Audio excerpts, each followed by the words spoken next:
सामीन हजरात अस्सलामु अलैकुम व रहमतुल्लाहि व बरकातुहू। मेरे मोहतरम, क्या आप हज में जाने से पहले हज के बारे में जानकारी चाहते हैं? तो आप हमारे वीडियो में अंत तक बने रहे। आपको हमारे चैनल में काफी जानकारी मिलेगी। तो चलिए शुरू करते हैं। मस्जिद हराम की हाजिरी और तवाफ। सामीन हजरात, बस आपको उस बिल्डिंग तक पहुंचा देगी जहां आपके ठहरने का मुअल्लिम ने प्रबंध किया है। बेहतर यह है कि आप सामान उतार के और वुजू न हो तो वुजू करके उसी वक्त मस्जिद हराम जाएं। और मस्जिद हराम में दाखिले के वक्त बिस्मिल्लाहि वस्सलातु वस्सलामु अला रसूलिल्लाह कहकर दाहिना पाँव अंदर रखिए और यह दुआ पढ़िए। अल्लाहुम्मगफिरली जुनूबी वफ्तहली अब्वाब रहमतिक। ए अल्लाह, मेरे गुनाह बख्श दे और मेरे लिए अपनी रहमत के दरवाजे खोल दे। फिर जब बैतुल्लाह शरीफ पर नजर पड़े तो यह दुआ पढ़िए। अल्लाहु अकबर, ला इलाहा इल्लल्लाहु वल्लाहु अकबर कहकर और हाथ उठाकर खूब दिल से दुआ मांगिए। अल्लाहुमा जिद बेत का हाजा तशरीफन व ताजीमन व तकरीमन व महाबतन व जिद मन शर्रफहु व करमहु मिम्मन हज्जहु अव्य तमारहु तशरीफन व तकरीमन व बिर्रन। अल्लाहुमा अंतस्सलामु व मिनक्सलामु फहैना रब्बना बिस्सलमी आउजु बेरब्बिल बैती मिन दैनी वल फकरी व मिन ज़ीकिस दरी व अजाबिल कब्र।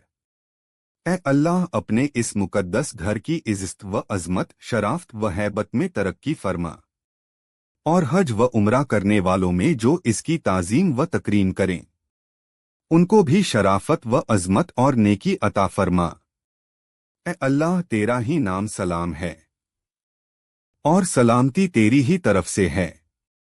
तू हम पर सलामती भेज। मैं इस मुकद्दस घर की पनाह लेता हूँ कर्जे से और मुहताजी से और सीने की तंगी से और कब्र के अजाब से। इसके बाद सीधे हजे अस्वद की तरफ आइए।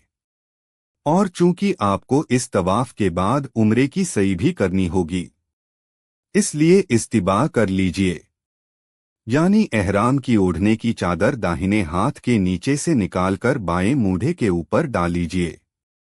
और फिर हजे अस्वद के सामने इस तरह खड़े होकर तवाफ की नियत कीजिए कि आपका दाहिना मूढ़ा हजे अवसत के बाएं किनारे की सीध पर हो और पूरा हजे अस्वद आपके दाहिने तरफ हो। फिर नियत करने के बाद जरा दाहिनी तरफ हटकर हजे अस्वद के बिल्कुल सामने खड़े होकर नमाज की तरह दोनों हाथ कानों तक उठाकर कहिए, बिस्मिल्लाहि अल्लाहु अकबर, ला इलाहा इल्लल्लाहु वलिल्लाहिल हम्द। फिर अगर मौका हो तो आगे बढ़कर अदब से हजे अस्वद को बोसा दीजिए।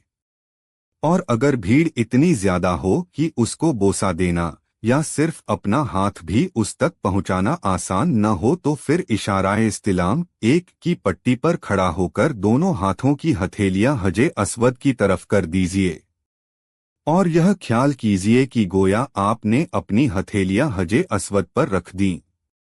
और इस वक्त यह दुआ पढ़िए, बिस्मिल्लाहि अल्लाहु अकबर, ला इलाहा इल्लल्लाहु वलिल्लाहिल हम्द।